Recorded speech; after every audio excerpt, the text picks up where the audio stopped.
What's going on, everybody? Welcome to another episode of Club 36 Podcast. Today, it's a little bit different. We got the dynamic duo. I'm Quinn. That's Brew.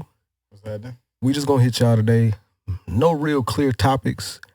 We just gonna do a random discussion today. We do have a little bit of subtopics, I guess if that's what you want to call it.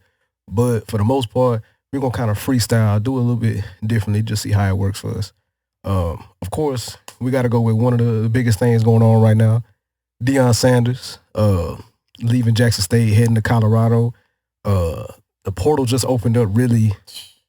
I think yesterday was probably the biggest day for the portal, and it's already going crazy, not just for Colorado, but for other schools too. So what's your takes on like the portal? You think that that's a good thing for college football? Or you think it's kind of being overused? Overused though right now because everybody's jumping ship, especially with that movement. And then you got people skipping. I wonder how many already left Colorado. From the moment Prime got hired, I'm pretty sure it was an instant. Move. I know for a fact that they said that he lost 3 recruits since he got the job there. But as far as players, I haven't really heard too much about players from Colorado entering the portal. I mean, he encouraged them, like, if they weren't ready to compete, go ahead and jump in that portal. He said, but if you want to compete for a spot, you want to be able to compete for a championship, you want to be a real contender, stay here. Like, yeah, because jumping the portal grass ain't always green on the other side. So like you said, compete. Exactly. It's kind of like they probably took it the wrong way. He's just gonna come in here and talk like, he want dogs that's gonna play ball. Exactly. It's like Quinn Ewers, quarterback at UT. Yeah, because he was at Ohio State. He was like number 1 quarterback in the country. That's the best thing that could happen for UT, honestly. But the thing is, you got Arch Manning, who's the number 1 quarterback coming out this coming school year. He's heading to Texas. So it's like Quinn left Ohio State because he felt like he should have been a starter. He didn't really want to compete for the spot and went to Texas, but now he's going to have to compete with one of the better quarterbacks in the nation. Yeah. So, like, that's another thing that I don't get sometimes as far as the portal goes, because it's like, it's either you can stay and compete. That's different if, just say, for instance, you go to a school, right? Yeah. Running back.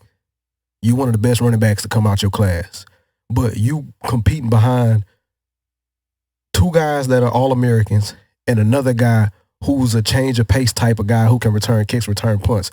It's a little bit different in that situation. Yeah, I'm glad you brought it up like that because it's not necessarily running from competition, but it's also giving yourself that extra chance. So in that case, that makes perfect sense. I just don't know about some of these other ones. Yeah, because it's some people. It's like the Quinn Ewers situation. It's like, bro, he could have stayed and competed for that spot. He didn't feel like competing because you look at the quarterback that was starting before he got to UT.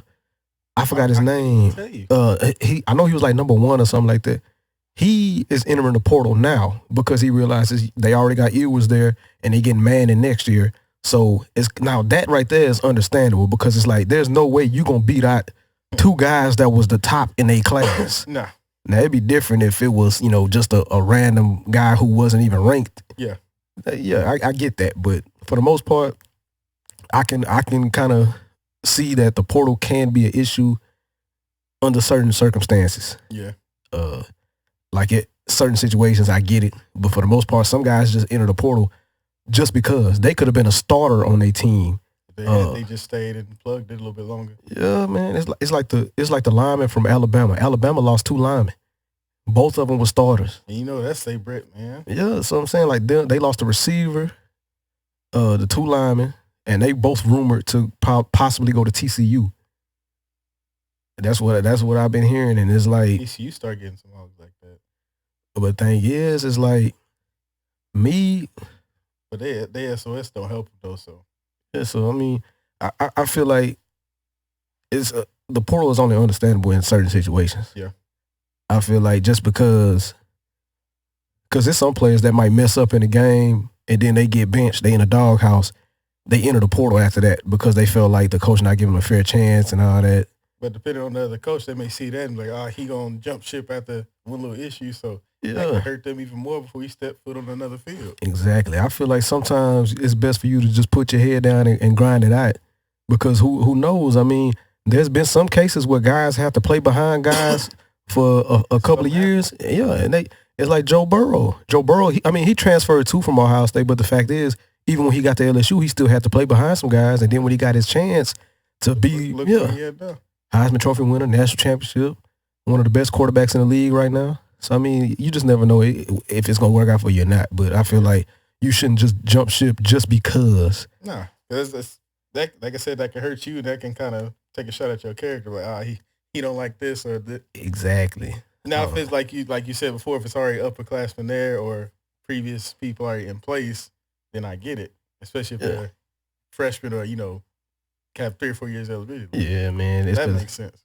It's like with the Deion situation and because they said it was like the numbers in the portal was ridiculous. Man, before even the portal opened up, more stuff keeps coming out about Jackson State. It was getting robbed basically. Yeah. With ticket sales, you wasn't seeing bonuses, and like they were actually literally robbing the locker rooms was getting hit. But how much is actually true? I don't know. It just you keep hearing the same thing over and over. You like, I don't know if it's true, but the same thing keep popping up. You like, all right, you got to give it some attention. It's just like because they was not only that, but then the fact that this man basically gave half his salary back to the school. To improve all their stuff. Yeah, improve facilities, weight rooms, locker rooms, practice field. Practice field look like our high school practice. Yeah, so it's like that's a college. And people was still mad at him for leaving, but it's like if you find out all the information that's been coming out as far as what's been going on at Jackson State, I'm pretty sure that anybody else out there would leave too. Yeah. He came and did what he said though. That's the thing. He brought the spotlight back to the HBCU. There's a lot of players who aren't leaving Jackson State though. There's a lot of players that staying. A lot of great players that staying. Then they got a guy coming in as the head coach who Deion basically blessed to get that spot. Yeah. So, I still think Jackson State going to be competitive. Yeah. It's not like they just going to go from 12-0 to like 3-0. No, yeah. They still going to be one of the top teams. It's just the fact that when it's kind of hard. You can't try to live up to Deion. I feel like if he don't do that, then he'll be all right. But if he try to live up to what Deion was doing, that could be a mistake. Man, but somebody's always going to complain, though. He did a lot for a lot of people, a lot of kids. Actually, like, cares about the kids. If you can't see that, then I don't know what's going on. Because, he got really emotional before the game yesterday when he gave his speech, after the game. And that wasn't rehearsed, but you can't. Yeah. It's just like, genuine. Because some people, I didn't get a chance to watch the game, but when I watched the highlights and stuff like that, and a lot of people was back and forth, and then a lot of people was pointing the finger at that tight end that dropped that pass in overtime. But a lot like Prime even said, there's other things that went on. Exactly. Man. That team made it there for a reason too. Exactly. That team didn't just appear to play like, here, y'all go play today. But it's like there's a lot of stuff that happened during that game, man. It's like I want to actually go back and rewatch the whole thing. I say the defense didn't really, to me, the defense didn't really play up to how they normally play. Their defense is usually flying everywhere, dominating every facet. Yeah. And they really didn't look like themselves yesterday. The offense was clicking. It took them a while to get warmed up, but once they start clicking, they was really clicking. I'm trying to check out that back. Who is it? Was it 36? 30 Wilkerson. Yeah, I like the way that dude run too, though. Him. They got some nice receivers there too. But then, like, think about it. Shedeur, I still think that he's one of the best quarterbacks in the nation. The pocket presence, the accuracy. When he takes off, he doesn't just run recklessly. Like his mind is made up. He's scoring, or he takes care of himself too. I haven't seen him take big shots either. Nah, he gonna make sure he slides because he knows that. Those hits add up. Cam. For real. As big as he was, as Cam, as RG3, his career got cut short real quick. Yep. And staff ain't helping, but I feel like with the offensive coordinator they're gonna have in Colorado, with the offense they trying to implement, I think that he's gonna have a field day. It's a possibility of him throwing for, I say at the minimum, 4,500 next year. God damn. Because he threw for about 39 this year, and that was in the offense. It was kind of pass happy, but it wasn't the offense that this coordinator is gonna put in. It's also too though, you gotta look at the personnel. What is he gonna have up front? Because like Prime even said, I don't know if it was last year before, the big difference between those like power schools and then HBCUs are hogs up front. So it could be even better for him there. Not saying that state line was just No, they had but there's that difference you cannot ignore. It's just the fact it's just that Deion, he was aware he had a good line. It's just that he knew that the skill set wasn't up to par to go against those Power 5. Yeah, because some we were saying Bama, like, bro, it's teams in the SEC that don't need to see Bama. Yeah, that's just I never understood that. So I mean, it's just, but I'm hoping that he can succeed at Colorado. I'm also hoping Jackson State continues to succeed. Yeah, I would like to see that because that's the seeds that he planted. So you want to see that grow, but at the same time, you want to see him. He did say he wanted to get elevated too because one, he could touch more people there too. Exactly. Because it ain't the money. I mean, he's earned it, but I mean, deep down, he not the money ain't it. Nah, it's not even. It's just the fact that because the way Deion is the fact that if he would have got the money he was supposed to get at Jackson State, he probably would have stayed. He probably would have reinvested it back into the school. Yeah. So it's like, because wasn't he supposed to get it from like ticket sales? It was a bunch of bonuses that wouldn't coming through. They were saying that if they sold over 30,000 tickets, he's supposed to get a percentage of ticket sales. But he was checking attendance, and it was most of the time they home games 60,000, and they was only reporting ticket sales for like 28,000. So basically, it was right at the edge of him getting his bonus, and it's like. So I wouldn't be surprised if a story comes out in the next few months, or give it a few months or years. Something's gonna come out. Yeah, but it's like he had the right to get that bread, man. Especially the fact that he invested back into the school. You don't hear too many coaches that do that. Half of their salary. Yeah, like come on, man. He was only making $300K. He gave back 150 of that to the school to make everything better. And then the fact that since he is actually endorsed by Under Armour and they wore Under Armour uniforms, they were probably getting their uniforms for free. Yeah. So I'm saying there was some nice uniforms. Too. So it's like he was looking out for the school, man. And I feel like certain people just not really paying attention to all of that. They just kind of focused on how could he turn his back. Some people saying that he's a sellout. I completely disagree with that. Because I mean, if you got an opportunity to go on to do bigger and better things and still help out, people. Exactly. How can you be considered a sellout? They worried about how he does. He's doing what he said he would do, looking after people on and off the field. Doesn't matter where he does it now. He's just finding something to be. I never understood that mentality either. Still, not only that, but he actually has given HBCU coaches an opportunity to coach at Colorado. He took some coaches from Jackson State. He got the coach from Mississippi Valley. He got another coach. I forgot what other school it was, but he was getting coaches from other HBCU schools and bringing them to Colorado with him. So he's giving them opportunities to make probably 10 times more than what they were making at the school they were at. And also to potentially set them up down the line. Exactly. They do good there. They may branch out, get their own HCs at different colleges. Exactly. But people don't really Which he touches like him. That, he touched that. It spreads. But I don't. Yeah, but I still think, I don't think that, I'm not going to go as far as saying that I can see Colorado winning the chip next year. Nah. But I do realistically, I do think that they'll be a bowl team first year. You know, they was 1-11 this past season. So it can't get worse. I'm just saying. It won't. I think they might win, like, realistically, depending on their schedule. And the Pac-12, they not really as dangerous. It's usually the same teams every year. USC, sometimes Oregon. And then Oregon going to lose early, and then they're going to lose again to some team they should have beat by 20. So it ain't the same. It happened. You really only got one school. Yeah, because, I mean, it's other schools that's in that conference that had the potential to be, but they just kind of just fizzled out. I mean, at one point in time, it was always the same. It was USC, UCLA every year. Then Oregon started to take over. Then Stanford had some years. Yep, Stanford had a couple of years that they was the top team. Utah came over there. Utah started to do their thing. Our offense has been doing that. Yeah. See, I'm glad you brought up offense, bro.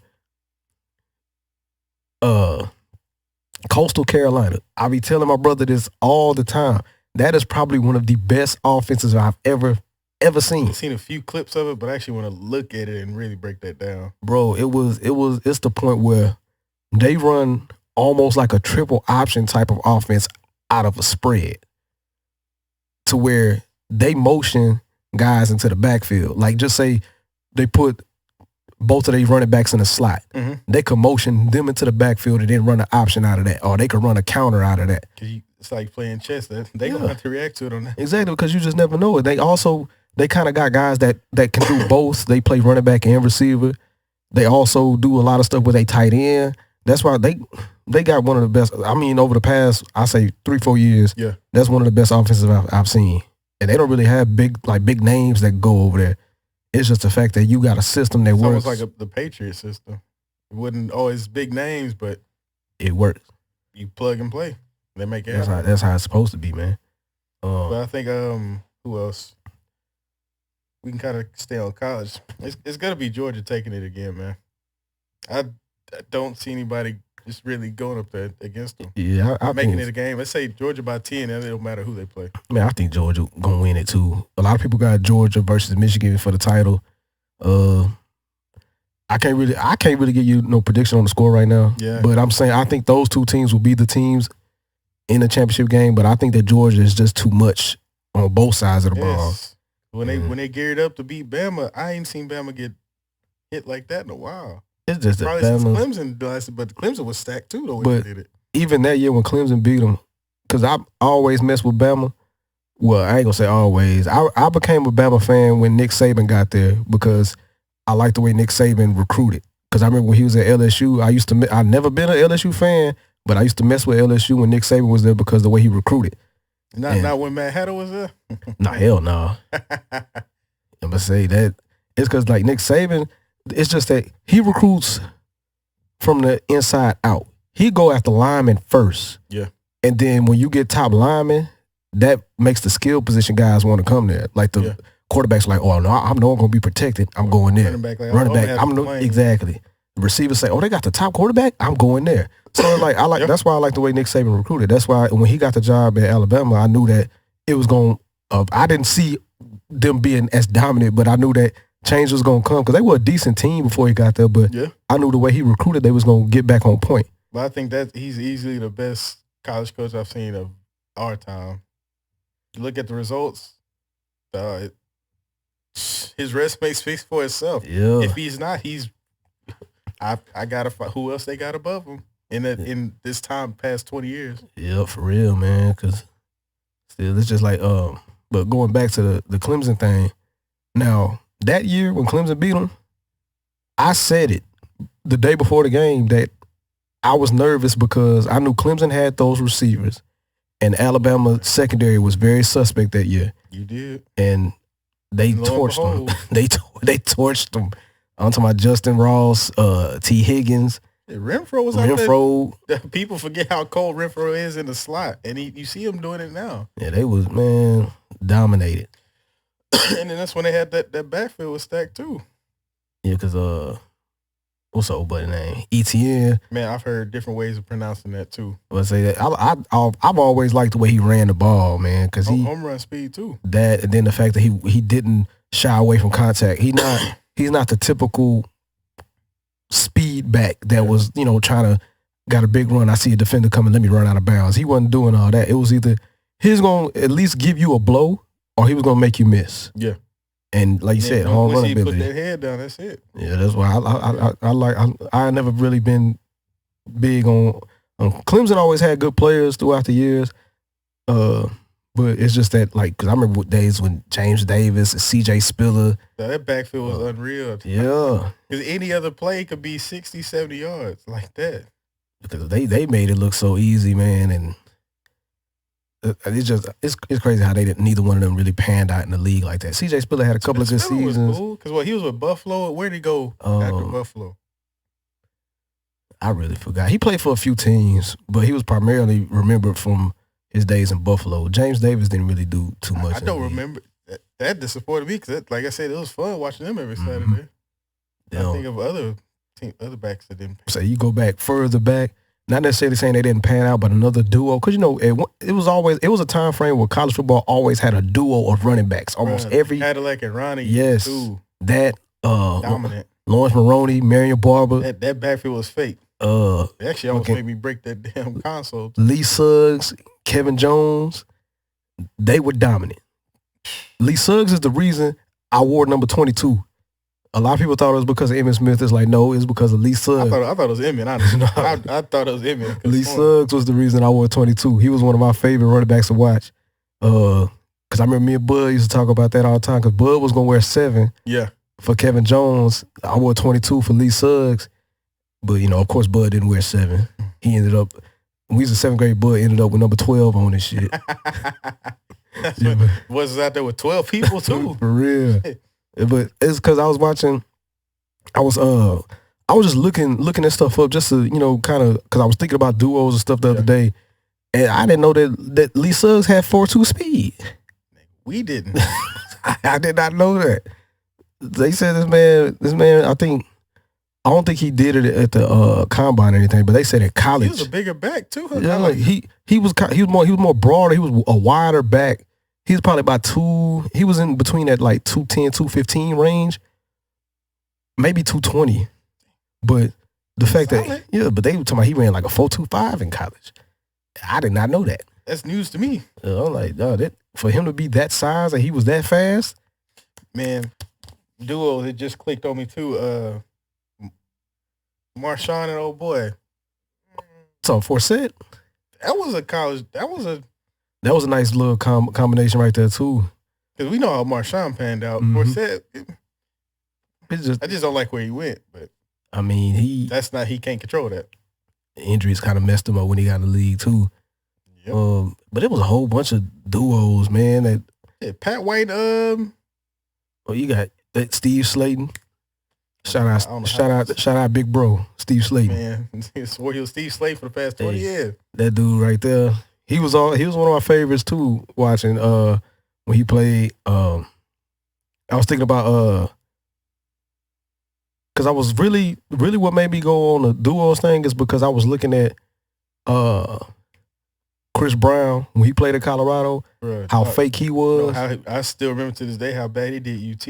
Bruh. What he had about damn near 300. He was. You couldn't. And the crazy thing is, he couldn't stop because he was about 230, 235. Yeah. He was not slow. And the fact that I've never seen him lower his shoulder to truck nobody. Dudes were just bouncing off of him because he ran so upright. He ran upright, straight up, and dudes were just bouncing off of him like ping pong balls and shit.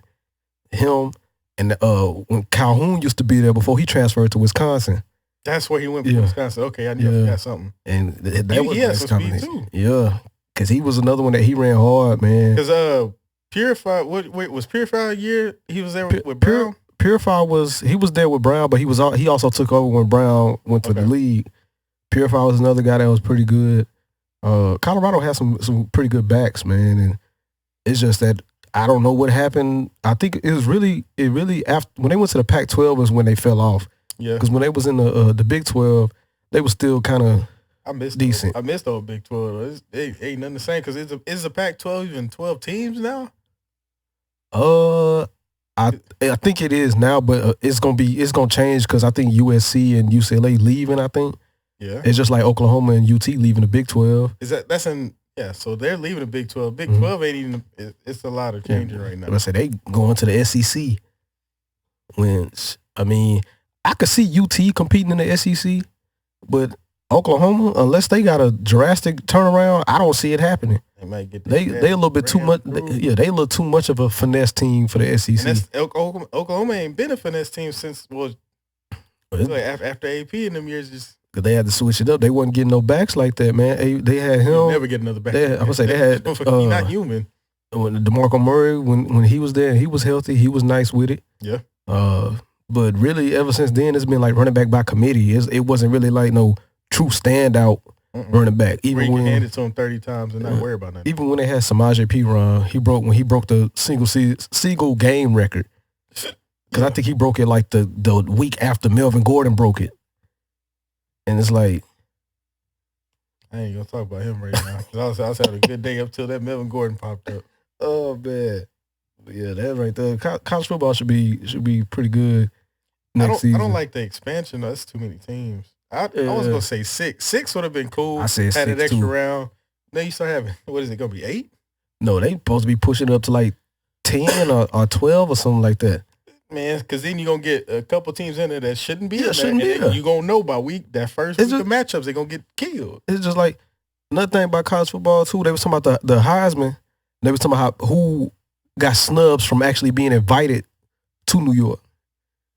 Because they was talking about the quarterback from Georgia. He shouldn't even been a finalist. Shouldn't have. I mean, he went and he doing his thing, but I don't know about finalists. I think that Hooker from Tennessee should have been a finalist. Yes. I think that the running back from Michigan, I don't know his name, he should have been a finalist. Wasn't he hurt? Or is he still hurt? No, I think he because I know they got another back, but the I say number two. Two's been hurt for a minute though. But now is he back? I believe so. I feel like when they played Ohio State, I don't think he played. I feel like Cuz from UT, what's his name? Man, I'll be number 5. Bijan, is it Robinson? Yeah. He should have been a finalist too. Instead of the quarterback from Georgia shouldn't have been there. I mean, yeah, they're going off that record too. Exactly. Who else was it? Who else was a finalist? That quarterback from because they basically trying to make it a quarterback award, and I don't understand that. It's like if you don't rush for 2K, it don't count. Yeah, but it's like, I think that depending on, because rush yards, it counts, but I feel like if you're in a certain conference, it's that more impressive. Yeah. And that's the reason why sometimes they just overlook running backs. Because I feel like Robinson, he's been one of the better running backs in the country for the past few years. Yeah. Yeah, he won a Doak Walker Award, but he should have been a finalist for the Heisman. And I mean, I knew that guy from SC was going to win it. Yeah, I said the same thing. Because to me, I thought it was between him and Stroud. And I felt like, Williams had a better season than C.J. Stroud did. Mm-hmm. Some people were saying Bryce Young realistically could have still been up there if you compare his numbers to the quarterback from TCU and the quarterback from Georgia. Yeah. Because his numbers was similar to theirs, even though he missed a few games. He still had one of the better touchdown interception ratios. He still threw for over 3,000 yards, and he missed 3 games. And missed 3. Yeah, so it's like, because what did Williams 45 total TDs or something? It was something. I think something like that.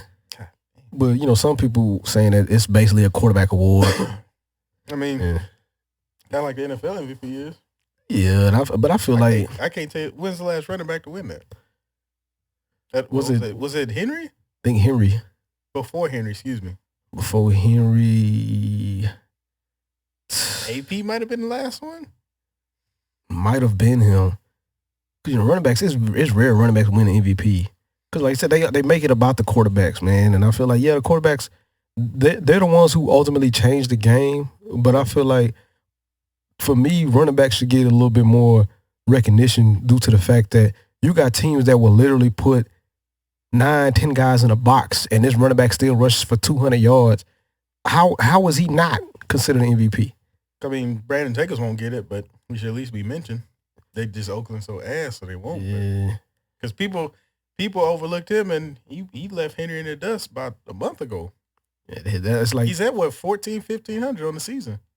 I mean, that's just how it is, man. They always gonna. And nobody's mentioning how good of a season he's having. Yeah, Oakland's bad, but the dude's still toting. He's doing his job at a damn good level. So let's switch it up a little bit. NBA, right? Mm-hmm. You know that they named awards after former players now.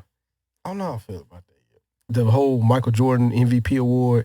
Yeah, I don't know how I feel. I get it. And I like Mike. I get it. I get it.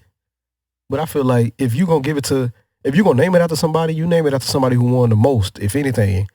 Kareem won the most MVPs. Yeah. So why isn't the award named after him? He may not want it to be. Man. I don't know what goes into all that, though. I'm pretty sure they have to have some say-so or okay at some point. Nah, I feel like, Michael Jordan is arguably, he's going to be at the top of everybody's top 10 list. Yeah. But it's just that what is the criteria for naming an award after somebody? Because I mean, I feel like if somebody wins an award a certain amount of times, the award should be named after them. Eventually, if you're gonna name it after somebody. Kareem would make sense. Yeah, you know what I'm saying? Like him, I forgot who they named the 6-man award after, but if you're gonna name it after somebody, name it after people who won it the most times. Like I was gonna say my 6-man award, but I think he's still playing, so you can't name it after him. You know exactly what I'm thinking about too. Crawford. That would be something later down the road. Once he retires, name it after him. That's the. What's Between him and Manu, I say him, Crawford. Manu, Lou Will, always gonna be top guys when you think about 6-man. Yeah. But yeah, it's just that I saw that and I was like, okay, that's cool and everything, but I just feel like if you're gonna name it after somebody, name it after the guy who won it the most. Either that or name it after like how Kia just did the Kia sponsorship. Just name it after that or whoever won it the most. I was like, it wasn't an actual name at first. It was just MVP. And then Kia had it or whatever, and then it went to Mike and all those. I don't really like that too much, but yeah, that still, and then because defensive player you can have that to Ben Wallace one because that's what I thought too because they named it after Elijah one, I think. And I feel like Big Ben was specifically known for that defense for that stretch because without him, they do not win the title that year. Then the fact that this man was playing center at 6'8", he's 6'8", 6'9", but he was handling business against guys 7 feet 7'1" and stuff like that. Ben was no joke though. Yeah, it's like why? That's what I was because I said the same thing. Like why not name that award after him? I mean, he won it multiple times, and he's in the Hall. Exactly, Hall of Famer. So how can you put a case against that? It's just NBA be just doing stuff. I mean, I agree. Like you should pay homage to the legends. Yeah, but you have to be like realistic. You can't just do it because of the name. No. And that's what I think that they did with not necessarily the one after Hakeem, but the Jordan one is the one that I'm still kind of trying to understand why, like what made them decide to do that. And then Evan Turner, of all people, talking about if there's ever a bubble again, the finals MVP should be named after LeBron. He trying to take a shot at LeBron thinking that shit's funny. Evan Turner, you probably one of the fucking biggest bust that then came into the league, bro. I remember when he first got to Indy, I never trusted dude from the get-go. Dude, it's because he entered the league an older player. He was already in his prime by the time he entered the league. 2-3 years into the league, he was done already. So it's like, why is you taking shots at motherfuckers now? You wasn't saying none of this shit when you was actually playing. So bored, putting that's all it is. Trying to remain relevant.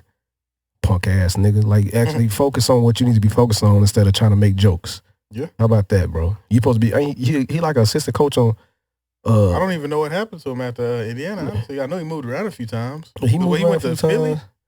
He was in Philly for a stretch. I know last team I remember him playing for was Portland. See, I lost it after that. But I think he's a coach now because he retired like 2 years ago or something like that. But that's what I'm saying. Like focus on your craft of coaching instead of trying to take shots at people. He retired. He might be younger than us. Man, nah, around the same. Because when he came into the league, he was already like 23, 24. That's what I'm saying. Like he was already in that peak area. So I knew he wasn't gonna pan out because I watched him play in college. I wasn't impressed. Yeah. I mean, even though they was making it seem like he was just the next big thing, but nah. Still, man. I don't know if you saw the trailers yet. Man, yes. Let's say, what you think about the Transformer trailer? I like that. I like the gorilla one. I like how they're kind of going back. Like you can tell it's some modern touches, but they're going back to like the older Transformers because that was originally before Bumblebee and all that. Was actually like Beast and the animals and stuff. I like how they're going back to that older feel. Yeah, man. I like it. Let's say as soon as I saw it, that's what I thought. Cause I remember because it was Beast Wars and then it was Beast Machines, but it was like Optimus Primal and Cheetor and all them. Because I saw the same thing when I first. Because I was like, I didn't even know they was making another Transformers movie, and I clicked on it. I watched the trailer, and then as soon as I saw the gorilla jump out and all, I was like, that might work. Yeah, because you can see how they were going towards it when they had the dinosaurs. How they kind of started going back to that. Yeah, but that right there, I didn't know that they said this is like the 7th Transformers movie. I didn't know there was that many movies. The first one Shia LaBeouf did, I think, was like, I would say that was a long time ago. Might have still been in school or just getting out. I say that, but I mean, because the Shia LaBeouf movies they was cool. The only Transformers movie I ain't really like that much was the one with fucking Mark Wahlberg. Yeah. Cause that was too cheesy. Like it was too many cheesy jokes and weird moments in that. That and then the action scene's the only thing that carried that movie, of course. Because Michael Bay, you know, he out there blowing shit up every 5 seconds. But I say Mark Wahlberg, he can't act, bro. He the same motherfucking same every expression, movie. same kind of like tone. The whole movie, I'm like, man. I say, have you seen Black Adam yet? Yes. Because that's the same thing I've been hearing about that. A lot of people didn't like it because they said The Rock, he doesn't have any range as an actor. He's literally the same person in every movie. But I think that fits because Black Adam's not really just that's a simple character. Well, at least hold on. How can I say that? The Rock fixed that role though. Because Black Adam was a very violent individual, and then look at The Rock. He gives you that energy from the get-go. My thing is, because I watched the movie. It's probably better. It's probably actors that would be better than him at that. But I didn't really have an issue with him playing that part. I didn't. I liked it. The only issue is I don't like DC movies. I felt like the movie was just poorly written. It could have been a whole lot better. It had potential to be, I'm not gonna say great, but it could have been pretty fucking good if it wasn't bad. I'm not gonna say it wasn't bad, but it could have been better if it was better written. Yeah, I feel like the actors did a good job, but it's just that the storyline, like they was jumping all over the place, and that's one of the problems with DC movies. They jump all over the place, and you get lost. Like, what the fuck is going on? But DC always has been making some horrible movies. Their animated movies are much better. Animated movies are good. The shows are good, but the movies have live been action ass. Movies, yeah. And it'll never be Marvel, but at the same time, I think this was a step in a good direction to kind of get that fan base back going. It's just the thing with DC. I feel like they was trying too hard to catch up to Marvel. That right there is a bad formula. It's like, no, y'all could have took y'all time, stay in your own lane, and just create. And because y'all started off with the Superman movie, and then all of a sudden Ben Affleck is playing Batman in the Batman v Superman. And I'm a Superman fan to the T, but they had Steppenwolf dumbed down to where they nerfed him. And some of those movies just man. It's like that. That Steppenwolf easily getting his ass whooped. He stopped after it was a 2-minute fight. He done. Like, and then the fact that y'all showed Darkseid.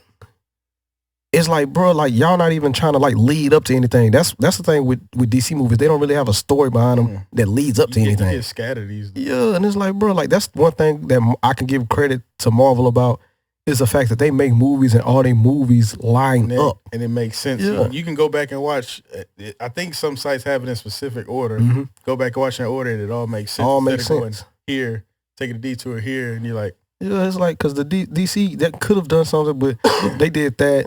Then they did the Justice League movie, but they didn't introduce anybody until after the fact. Wonder Woman movies. Justice League had about 2 or 3 scenes that carried that movie, and the movie was still ass. I felt like Wonder Woman movies were okay. I only watched it for one reason. I said she bad. That's it. Other than that, I don't care for Wonder Woman movies. Speaking of bad, the guy that played Aquaman, I forgot his name. He's a bad actor.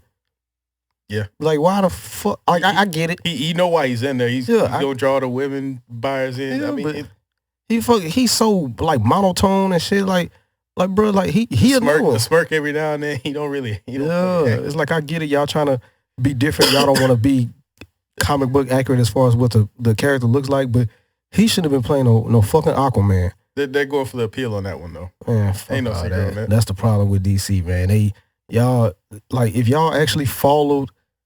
Like, take the time like y'all do with y'all animated movies. I don't understand what is so hard about transitioning stuff like that. The stories, the way it's shot. Well, you can't change the way it's shot, but the storylines in the animated movies will make a lot more sense in real life if y'all actually took the time to write a good script, write a good story, instead of just throwing something out there because you feel like you got to.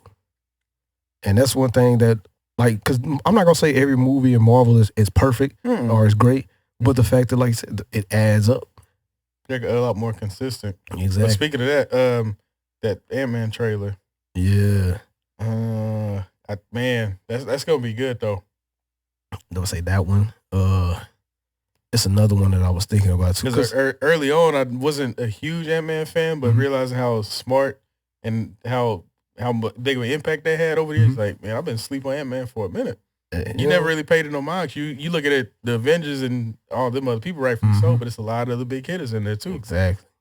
But like that one, they gave like little teaser trailers, but it was still and I like still caught your eye. Kang. Exactly. I got to refamiliarize myself with him, but they did pick an actual actor. Exactly. Instead of just trying to get somebody that appeals to the eye, they actually went somebody that can act. Yeah. But the Guardians trailer 2, that's another one that dropped. I don't really know how I feel about it yet because I'm still mad at Star-Lord, even though I know that was part of the plan. I'll let it go. It's just the fact that like we all know like this is the so-called last one for the Guardians. So I don't know what's gonna happen. I think so. But the fact that going out. But I saw the Adam Warlock in the trailer. Because he's not really a good or bad guy, but he's like he's both. Yeah, he can be both. Different times. So I'm kind of curious about what his role is gonna be in this movie. Exactly. Because a lot of people are saying like you might get both of the movie. Yeah. And early on it may be a switch. But the only issue I got with Adam Warlock appearing now is the fact that it would have made more sense for him to be in the Infinity Saga of things with Thanos instead of now with the Quantum. Because I mean, like it would have made more sense if you would have like flipped it to where it would have been Adam Warlock in the Infinity and then like Captain Marvel be more in the Quantum. Yeah. Because she's more so somebody who actually fights within that realm. Yeah. But it's a lot of characters that they've been kind of teasing to show up, and I'm kind of curious about what exactly they're gonna do. Yeah, they're doing that to pique that interest and get that buzz going already. Yeah, because I mean they kind of giving us idea of they showing us like what movies are next and stuff like that. Yeah. So people are already gonna be coming up with theories about who's gonna be in what and what's going on and all that. I think that I'm excited for it though. Yeah, and I just because to see things put on a big screen, growing up watching it and watching the shows, and to see it actually like put on that live action too. Exactly. The adaptations, the editing, all that stuff that goes behind it. Man, it didn't the fact that they actually take, because it's not like they tell you about the movie in January and then in March it comes out. Like no, they take their time to years in advance in some cases. So and that's one thing that DC needs to start taking notes on. Like I'm not saying you have to copy the exact formula, but you need to take the time to write good stories. Yeah. Instead of trying to just steal end credit scenes and put them in DC movies now, it's like you're trying a little too hard. Yeah. And that right there is what I don't get, because I grew up a fan of both, but it's just that once they started making movies, that was an easy switch. Like, don't get me wrong, Superman always gonna be the dog, but Marvel, they movies plus just it'll always be Marvel. All that. Trying to think of what else, bro. It was something that happened at motherfucking at work. I think it was me and Adonis talking about this. Yeah. We was talking about, because it has nothing, it has a little bit to do with Marvel, but not necessarily. We was talking about Scarlett Johansson, right? Mm-hmm. Brie Larson. Elizabeth Olsen. Bro, you know it took me a while to realize that was her sister. Yeah. I didn't know that was her for a while. I looked like, damn, she looked familiar. And the next thing you know, I'm like, man. It was those three and Hilary Duff, right? We saying who's the baddest out of them? Scarlett. You think so? I can't put a finger on it, and that's the thing. Bad would always be disrespectful. ScarJo. I would say all of them are they nobody's ugly for sure. No. But no L's taken, but ScarJo. If I had to choose, as much as I love Scarlett Johansson, it would have to be Hilary Duff, man. I wasn't surprised. Man, I say, because, man, grew up with Hilary Duff, watching Lizzie McGuire and shit. Yeah. And wasn't expecting her to grow up, being, kind of stacked up like that. You know what I'm saying? That. Yeah. Kind of caught me off guard. Ain't gonna lie. But, that's my pick. I say, because we was talking about that, and then, because he named somebody else, because I said those names, I told him to pick one, and he said another name. It was a lady. She plays on like Game of Thrones or something like that. But I don't know her exact name. He told me her name, but I forgot it already. He showed me a picture of her. She decent. She not fucking with none of them though. But she decent. You know? Excuse me. And it was just, sometimes I'll be having random conversations with people that work about different type of shit. Sometimes it's about women. Sometimes it's about, video games. You just never know. Life in general, because that's what we'll definitely work on bringing into the show. Because it'll be some good conversation we can have, and then input from you guys as well on that too. Because what some people don't know is the fact that like we just now starting to do the whole podcast thing, but we used to always just sit around and talk about a lot of the same shit, and that's what kind of gave us the idea that, man, we might as well do the podcast thing, man. See what's going on with that.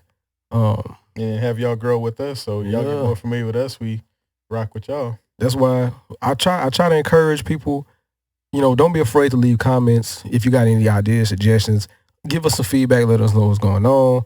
I've had some people that has sent DMs, giving me ideas, suggestions, what they thought about the show. Also had people who saw me in person and was telling me what they thought about it, stuff we could work on, little tweaks and stuff like that. I get it. I mean, we still learning, but I feel like we're going in the right direction. Yeah, the input's definitely appreciated. Because, I mean, whether it's negative or positive, we appreciate the feedback from everybody. Because, I mean, if it's something you feel like we got to get better at, I mean, we'll get together, figure out what we got to do to get better at it. I mean, we're not going to get mad because somebody say, oh, well, this part was ass. Yeah. Nah, man. No sensitive members in this group. Nah, man. We appreciate everybody's honesty. But, man, it's just that today we want to do a little something different, do a random discussion, not really set anything as far as topics, just kind of just get together and just chop it up and all that.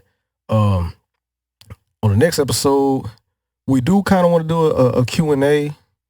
I feel like if, people out there, if y'all watch it, if y'all have our social medias, whether that's IG, Facebook, Snapchat, Twitter, even TikTok, if y'all got that, feel free to send us a message, with some questions that you want us to answer.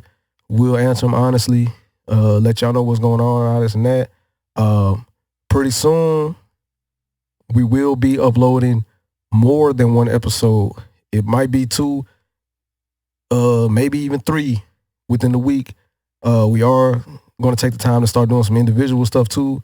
We might do some group stuff, kind of like what we're doing right now. Yeah. We're going to start doing some vlogging, all different types of stuff. We're going to, instead of just doing the typical sit down, talk and all that, we're going to actually, do some other stuff just to keep y'all a little bit interested and also show you different sides of us. So y'all kind of get a better idea of exactly who we are for those who don't really know us. Yeah. Because it's more than just sports. We're definitely a diverse group. Yeah. But definitely excited for y'all to coming on this journey with us, this growth and get that going. Yeah. Definitely appreciate you guys. Looking forward to it. Yeah, man. But for those who are gonna watch this, appreciate y'all. Make sure you leave a like, comment. Y'all subscribe to the YouTube Club 36 Podcast, all one word. This is half of Club 36. Pretty soon we're gonna start bringing on guests. So I mean, if y'all feel like y'all want to come on the show, y'all got some input on something, don't be afraid. We'll see what we got going. Get you up here, link up with us. We can definitely set that up. Yeah, man. But that's going to be it for this episode. Appreciate everybody. Dynamic duo right here. I'm Quinn. Brew. We'll holler at y'all next time. Y'all be good.